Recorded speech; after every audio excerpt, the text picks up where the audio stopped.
नमस्कार, मैं हूं दीपाली राणा। आप देख रहे हैं कमोडिटी राउंड अप। फोकस करेंगे स्ट्रैटेजीज पर, जहां हमारा फोकस रहेगा कच्चे तेल पर। कल हमने 2% से ज्यादा कीमतें गिरते हुए देखी और 2 दिनों में 3% कच्चे तेल के दाम कम हो चुके हैं। क्या रणनीति यहां से होनी चाहिए, प्राइसेस पर क्या आउटलुक बन रहा है, इस पर करेंगे बातचीत होगी गन्ने की भी, क्योंकि आज कैबिनेट की मीटिंग में गन्ने की एफआरपी बढ़ाने को लेकर डिसीजन लिया जा सकता है। क्या होंगी डिटेल्स, ये आपको बताएंगे एक्सक्लूसिव इन्फॉर्मेशन के साथ। और बात करेंगे टमाटर की, जहां पर कई राज्यों में टमाटर की कीमतें 100 रुपए के पार पहुंची हैं। तो एक बार फिर से टमाटर के भाव ने सेंचुरी लगाई है। यहां क्या डिमांड है, किस तरीके के सप्लाई कंसर्न्स हैं, प्राइसेस और कितना ऊपर जाएंगे, कोई राहत मिलेगी या फिर नहीं, इस सब पर बातचीत करेंगे। और नॉर्मल स्ट्रैटेजीज तो हमारे एक्सपर्ट से लेंगे ही। हमारे साथ हैं एलकेपी सिक्योरिटीज के एवीपी कमोडिटी और करेंसी रिसर्च जतिन त्रिवेदी, साथ ही जीसीएल के एवीपी रिसर्च अमित खरे भी हमारे साथ बने हुए हैं। लेकिन सबसे पहले बात करेंगे आज कैबिनेट की बैठक की, जहां पर गन्ना खरीद की कीमत यानी एफआरपी में 10 रुपए प्रति क्विंटल की बढ़ोतरी हो सकती है। साथ ही फर्टिलाइजर सेक्टर को लेकर भी खबर आ सकती है। पूरी खबर जानने के लिए चलते हैं लक्ष्मण रॉय के पास। लक्ष्मण, बताइए, कैबिनेट की मीटिंग काफी इंपॉर्टेंट नजर आ रही है गन्ने की एफआरपी और फर्टिलाइजर से जुड़ी खबर को लेकर। क्या डिटेल्स हैं आपके पास? कैबिनेट में 2 महत्वपूर्ण प्रस्ताव हैं। एक प्रस्ताव है गन्ना किसानों को लेकर के। सरकार गन्ना की एफआरपी या क्या है कि गन्ना खरीद की कीमत बढ़ाने के प्रस्ताव को मंजूरी दे सकते हैं कैबिनेट की बैठक में। अभी 305 रुपये प्रति क्विंटल है गन्ना की एफआरपी, अब वो बढ़कर के 315 रुपये प्रति क्विंटल हो जाएगी। वो अगले शुगर सीजन जो कि अक्टूबर से शुरू हो रहा है उसके लिए लागू होगी। और ये जो 315 रुपये प्रति क्विंटल की एफआरपी होगी, उसका मतलब ये हुआ कि जब भी गन्ना किसान अपने गन्ना को लेकर के चीनी मिल के पास जाएंगे तो चीनी मिल को कम से कम इतनी कीमत देनी ही होगी। हालांकि शर्त यह है कि उस गन्ना से रिकवरी यानी गन्ना से चीनी निकलने की जो दर है, जिसको रिकवरी रेट कहते हैं, वो 10.25% हो। अगर आपका रिकवरी रेट ज़्यादा है यानी आपके गन्ने से ज़्यादा कीमत चीनी निकल रही है तो आपको ज़्यादा कीमत मिलेगी। अगर गन्ने से कम चीनी निकल रही है तो आपको कम कीमत मिलेगी। इसका फॉर्मूला ये है कि जो 10.25% रिकवरी रेट है, उससे अगर 0.1% रिकवरी ज़्यादा हो जाती है तब आपको 3.07 रुपये प्रति क्विंटल के हिसाब से आपकी एफआरपी बढ़ जाएगी, यानी आपको ज़्यादा कीमत मिलेगी। और अगर आपके गन्ने से चीनी कम निकलती है, रिकवरी रेट कम होता है, तो आपको उसी अनुपात में आपकी कीमत भी कम हो जाएगी। और ये इसलिए महत्वपूर्ण है क्योंकि इस साल माना यह जा रहा है कि चीनी गन्ने का उत्पादन थोड़ा सा कम होने वाला है। और दूसरी वजह से महत्वपूर्ण यह है कि सरकार चुनाव में जा रही है और गन्ना किसान राजनीतिक रूप से काफ़ी ज़्यादा संवेदनशील होते हैं, तो एफआरपी बढ़ाया जाना एक राजनीतिक लिहाज से भी अच्छा कदम माना जा सकता है। एक दूसरा जो प्रस्ताव है वह है फर्टिलाइजर सेक्टर के लिए। जो पीएम प्रणाम स्कीम जो कि पिछली बार नहीं हो पाई थी, टल गई थी, उसको शायद मंजूरी यहाँ मिल जाए। इस पीएम प्रणाम स्कीम के तहत सरकार फर्टिलाइजर सब्सिडी घटाना चाहती है, फर्टिलाइजर के संतुलित इस्तेमाल को बढ़ावा दे करके। इसमें राज्यों को बढ़ावा दिया जाएगा, इंसेंटिव दिया जाएगा इस स्कीम के तहत। तो फर्टिलाइजर सेक्टर के लिए भी एक बड़ी खबर निकल कर आ सकती है। शुक्रिया लक्ष्मण आपका ये एक्सक्लूसिव डिटेल्स बताने के लिए। तो कैबिनेट की मीटिंग पर नजरें बनी हुई हैं। दोनों ही खबर काफी इंपॉर्टेंट हैं और खासतौर से गन्ने की, जहां पर अगले सीजन के लिए जो एफआरपी है वो 10 रुपये प्रति क्विंटल बढ़ सकता है, 315 प्रति क्विंटल होने की पूरी संभावना है। तो किसानों के लिए एक अच्छी खबर।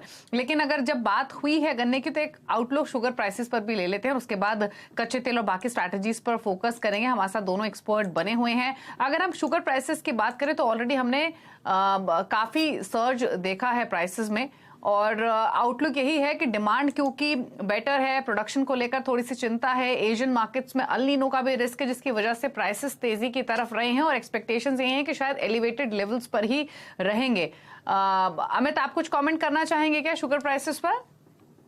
दीपाली, शुगर के प्राइजेस में मेरे को लगता है अभी बड़ा उछाल देखने को नहीं मिलेगा, क्योंकि जिस तरीके से सरकार की पॉलिसी अभी निकल के सामने आ रही है, थोड़ा सा रिस्ट्रिक्शन इसमें रहेगा। तो मेरे को लगता है प्राइजेस में इतना बड़ा मूवमेंट अभी आगे फ्यूचर में देखने को नहीं मिलेगा। ठीक है, चलिए अब बात करते हैं कच्चे तेल की, जहां पर हमने कल 2% से ज्यादा भाव गिरते हुए देखे। और अगर आप पिछले 2 सेशंस का मूव देखेंगे तो यहाँ पर प्राइसेस लगभग 3% हल्के हुए हैं। अंतर्राष्ट्रीय बाजारों में ब्रेंट $72 के आसपास कारोबार कर रहा है। कल $75 के लेवल्स इसी शो में हमने नोट किए थे और नाइमैक्स पर जो ब्रेंट का भाव है $68 पर है और 5600 के लेवल्स देखने को मिल रहे हैं। अब यहाँ से प्राइसेस किस ओर जा रहे हैं, क्या डायरेक्शन रहेगी, इस पर एक आउटलुक ले लेते हैं।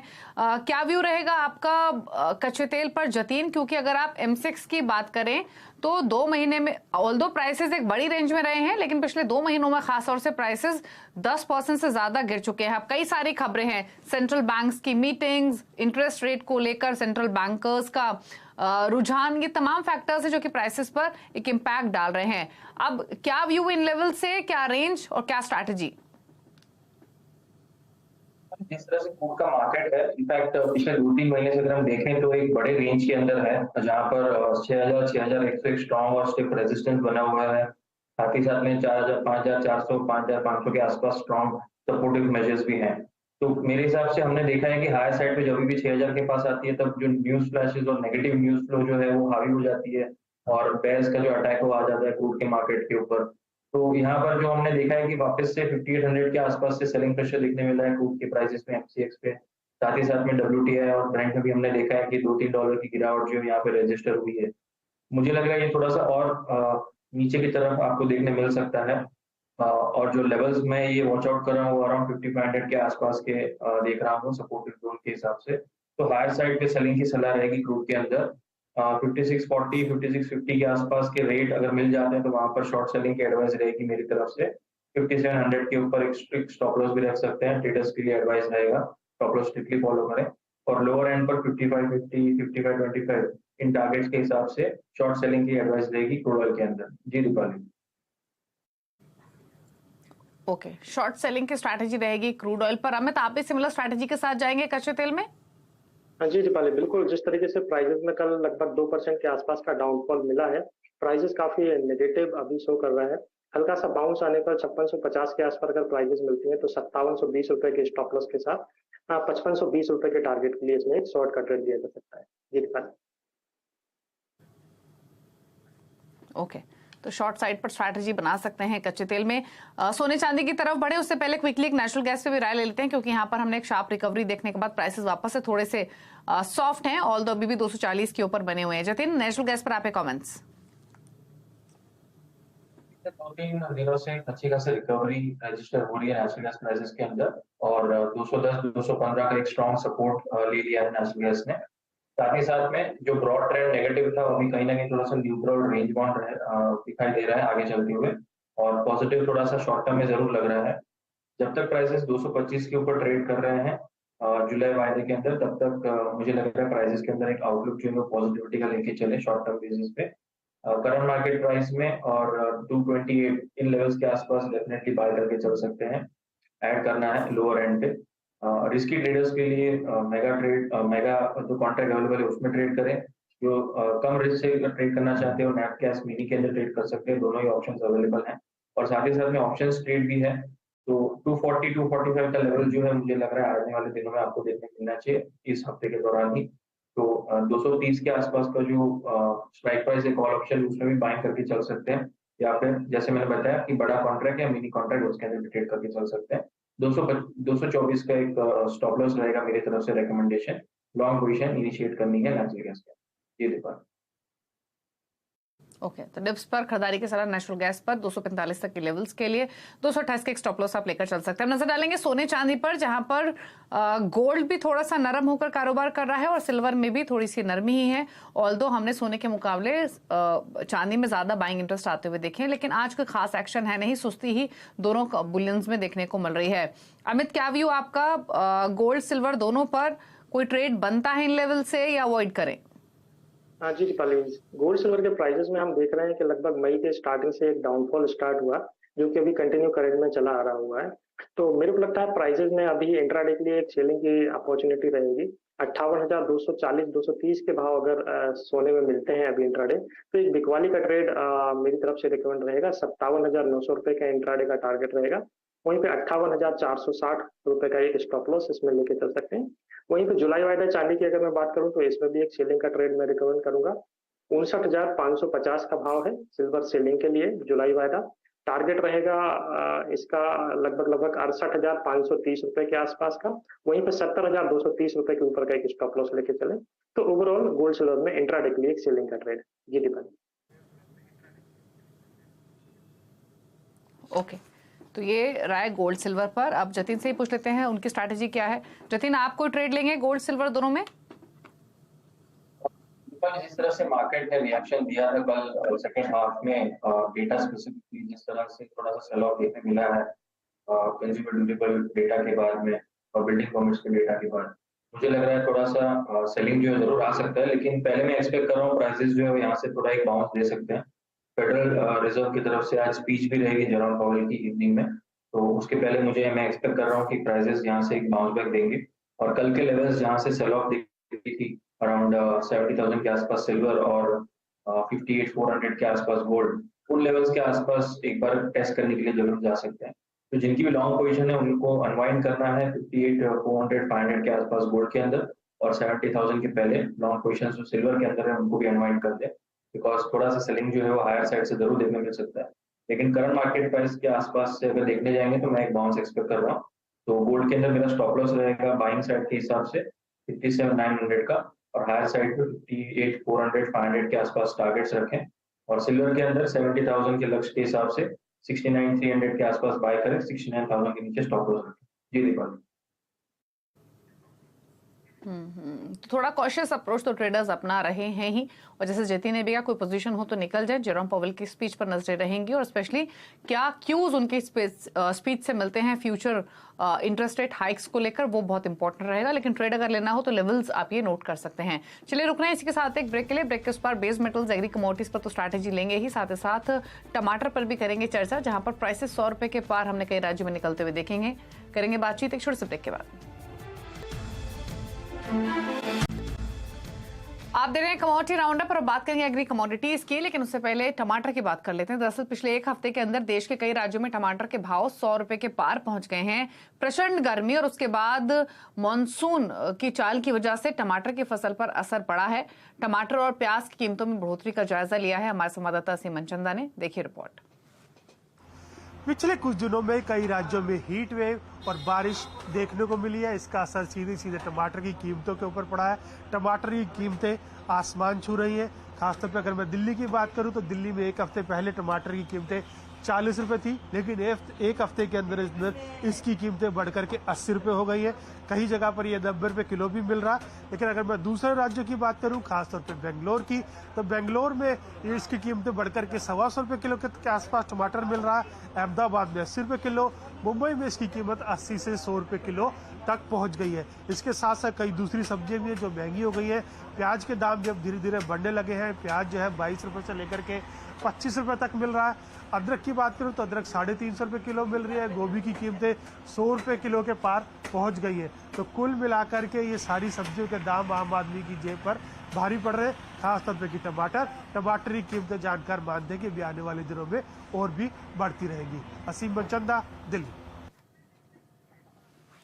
तो ये आपने असीम की रिपोर्ट देखी, और हमने टमाटर, प्याज, गोभी, कई ऐसी सब्जियां हैं जिनके दाम बढ़ते हुए देखे। और अगर टमाटर की हम खासतौर से बात करें तो होलसेल में भी भाव 60 से 70 रुपए प्रति किलो, और अगर आप रिटेल की बात करेंगे तो 100 रुपए तक भाव जाते हुए दिखा है। दिल्ली में ही जो प्राइसेस हैं वो 100 के आसपास फिलहाल कारोबार कर रहे हैं। तो यहाँ पर कई सारे फैक्टर्स जिसकी वजह से हमने प्राइसेस बढ़ते हुए देखे हैं। एक तरफ मानसून की चाल जिस तरीके की रही है, जो हीट वेव रही है उसकी वजह से भी सप्लाई डिस्ट्रप्शंस रही हैं, और जो टोमेटो ग्रोइंग एरियाज है वहां पर हैवी रेन की वजह से भी फसलें खराब हुई हैं। तो ये हाल फिलहाल टोमेटो प्राइसेस का। लेकिन आगे बढ़ेंगे, स्ट्रैटेजीज पर फोकस कर लेते हैं। और अगर स्पाइसेस के पैक पर नजर डाले तो सबसे ज्यादा एक्शन यही देखने को मिल रहा है। सब्जियां महंगी नहीं है बल्कि मसाले भी महंगे हैं, तो यानी आपका जो खाना है वो महंगा पड़ेगा आपको। और अगर आप टर्मरिक के प्राइसेस देखेंगे 5% के तेजी दिखा रहे हैं। जीरे में 3% का मूव है। इनफैक्ट जीरे में कल एक डिप मिला था, लेकिन वापस से एक अच्छी तेजी यहाँ पर इमर्ज होते हुए दिखाई दी है। और धनिया भी 1% ऊपर कर रहा है कारोबार। क्या राय रहेगी आपकी टर्मरिक और जीरे पर अमित, कंसीडरिंग कि टर्मरिक ने एक तरफा तेजी दिखाई है, और इनफैक्ट अब से 1 महीने पहले हमने काफी सारे स्पेशल शोज किए, काफी सारे हमारे ऐसे गेस्ट थे जिनका कहना था कि टर्मरिक कुड बी न्यू जीरा, और अब जो तेजी दिखा रहा है टर्मरिक, लग रहा है कि जीरे की ही चाल चल रहा है। इंटरेस्टिंग है कि जीरा भी नहीं रुक रहा। अब दोनों पर बताइए क्या राय है। जी दीपाली, काफी अच्छा मूवमेंट जो है जीरे और टर्मरिक के प्राइसेस में अभी हमें पिछले कुछ दिनों में देखने को मिला है। लेवल्स की अगर मैं बात करूं तो जब मैं ट्रेड बना रहा था दीपाली, उस टाइम पे 55,000 के आसपास का भाव था जीरे का, और 94 के आसपास का टीएमसी का। प्राइसेस काफी वहां से बढ़ चुके हैं। फ्रेश लेवल की अगर मैं बात करूं तो अभी जैसे जीरे का भाव 56,600 के आसपास है। 55,800 के भाव पे वापस इसमें खरीदारी का ट्रेड लिया जा सकता है, 55,000 रुपए के नीचे का स्टॉप लॉस लगा के। प्राइसेस मेरे को लगता है 1 से 2 दिनों में वापस 58,000 के आसपास तक टेस्ट कर सकते हैं। वहीं पे टीएमसी की मैं बात करूं तो मेरे को लगता है अभी 10,140 जो है इसका फर्स्ट टारगेट रहेगा। इसके ऊपर प्राइसेस अगर निकलते हैं तो 11,100 तक के भी भाव देखने को मिल सकते हैं। तो थोड़ा सा गिरावट पे 9,000 रुपए के स्टॉप लॉस के साथ टीएमसी में बाय, और 55,000 के स्टॉप लॉस के साथ जीरे में एक खरीदारी का ट्रेड गिरावट पे लिया जा सकता है। जी दीपाली। ओके, तो डिप्स पर यहाँ पर खरीदारी का ट्रेड ले सकते हैं जीरे में भी। और लेकिन जीरा ऑलरेडी अच्छी स्ट्रेंथ दिखा रहा है। कल एक छोटा डिप दिया लेकिन वापस तेजी के साथ कर रहा है ट्रेड। अच्छा, ग्वारगम ग्वार सीड लगातार गिरने के बाद जो रिकवरी दिखा रहे हैं, कितनी टिकाऊ लग रही है? अमित, क्या करना चाहिए यहाँ से? प्राइसेस जो है काफी थोड़ा सा निकले इस तरह से अच्छी स्ट्रेंथ दिखा रहे हैं, लेकिन प्राइसेस अभी मेरे को लगता है एक रेजिस्टेंस के आसपास तक अभी आ चुके हैं। ग्वारगम की अगर मैं बात करूं तो मेरे को लगता है 10,600 के आसपास से एक हल्का सा करेक्शन या फिर प्रॉफिट बुकिंग में बोलूं तो देखने को मिल सकता है। तो वापस री एंट्री के लिए 10,250 10,300 के आसपास का एक वेट करना चाहिए करंट वायदे में। वहां से प्राइसेस अगर चलते हैं तो वापस फिर से 10,800 के आसपास तक देखने को मिल सकते हैं। वहीं पे ग्वारसीड की अगर मैं बात करूं तो 5400 के आसपास का भाव है। मेरे को लगता है 5450 के आसपास से एक मुनाफा वसूली, अगर ट्रेडर्स के पास क्वांटिटी है तो वहां पे एक बार मुनाफा वसूली कर सकते हैं। गिरावट पर वापस 5310 5320 के आसपास खरीदारी कर सकते हैं 5500 के टारगेट के लिए। जी दीपाली। ओके, चलिए, तो ये स्ट्रैटेजीज आपको मिली हैं स्पाइसेस के पैक पर और साथ ही साथ ग्वार पैक पर, जहां पर एक्शन तेजी का बना हुआ है। ऑल्दो अगर आप नॉन एग्री पैक को देखेंगे तो यहाँ पर कच्चा तेल हो या फिर बुलियंस हो, कोई खास एक्शन आज के सेशन में देखने को नहीं मिल रहा है। फोकस कहीं पर है तो बेस मेटल्स पर, जहां पर प्रॉफिट टेकिंग हमने थोड़ी सी इंटेंसिफाई होते हुए देखी है। कल थोड़ी सी बाइंग थी, आज वापस जो बेस मेटल के प्राइसेस हैं वो दबाव के साथ ही कर रहे हैं ट्रेड। लेकिन चलिए, शो को समेटने का वक्त है। शुक्रिया जतीन और अमित, आप दोनों का ही आने के लिए शो में और अपने स्ट्रैटेजीज, अपने व्यूज समी कमोडिटीज पर देने के लिए। रुक रहे इसी के साथ एक ब्रेक के लिए। ब्रेक के उस पर वायदा मार्केट का पूरा एक्शन फ्यूचर एक्सप्रेस में। नमस्कार।